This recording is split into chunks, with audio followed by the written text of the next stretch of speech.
बेटी को माफ करना नहीं पड़ता, बहू को माफ करना पड़ता है। बहुत सारे लोग, बहुत सारे मैसेजेस मेरे पास ही आते हैं, बोलते हैं सर आप हमेशा माँ बाप के बारे में बोलते हो, तो माँ बाप कभी गलती नहीं करते? वो कभी औलाद के साथ औलाद में फर्क नहीं करते? बिल्कुल करते हैं, सब इंसान होते करते हैं और उनका भी हिसाब होना है।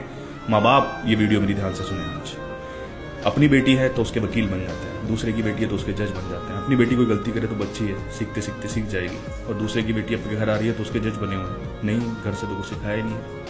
और फिर जो बेटे हैं जो ऐसा बोलते हैं ना कि सर हम तो दूर रह रहे हैं, अपने बीवी बच्चों को छोड़कर दूर रह रहे हैं, अपने सारे ऐशो आराम छोड़कर दूर रहकर अपनी फैमिली के लिए कमा रहे हैं, और हम ही माँ बाप नहीं समझते। ये जुल्म कर रहे हो आप। एक दिन तो ऐसा आएगा ना जहाँ पे हर चीज का फैसला होगा, वहां पे तो कोई माँ बाप भाई बहन नहीं होगा ना, वहां पे खुदा के लिए सब बराबर होंगे, फिर सबके फैसले होंगे। उस दिन इन लड़कों ने जिन्होंने जिंदगी अपनी फैमिली के लिए कुर्बान की, आपका दामन पकड़ लिया तो आप क्या करोगे?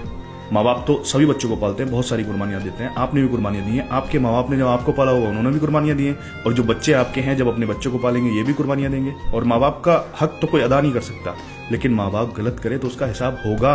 हम नहीं कर सकते लेकिन हिसाब होना है। बहुत सारे केसेस ऐसे आते हैं, मैंने पहले भी ये बात बोली है कि लड़के पराये हो जाते हैं, लड़कियां पराई नहीं होती है। शादियों के बाद माँ बाप के दिलों में और सबके दिलों में फीलिंग ही आ जाती है कि लड़के पराये हो गए। जब आपकी औलाद खुदा के सामने खड़ी होकर कहेगी खुदा तूने कहा था ना कि माँ बाप से कुछ नहीं कहना, माँ बाप की खिदमत करनी है, वो गलत करें तब भी उनके साथ गलत नहीं करना, मैंने सब सही किया फिर उन्होंने मेरे साथ गलत क्यों किया? तो फिर उस दिन आप कटघरे में खड़े हो जाओगे, उस दिन खुदा की लाठी आप पर आएगी। तो खुदा अपनी जानों पर जुल्म ना करें, अपनी औलादों को पराया ना करें।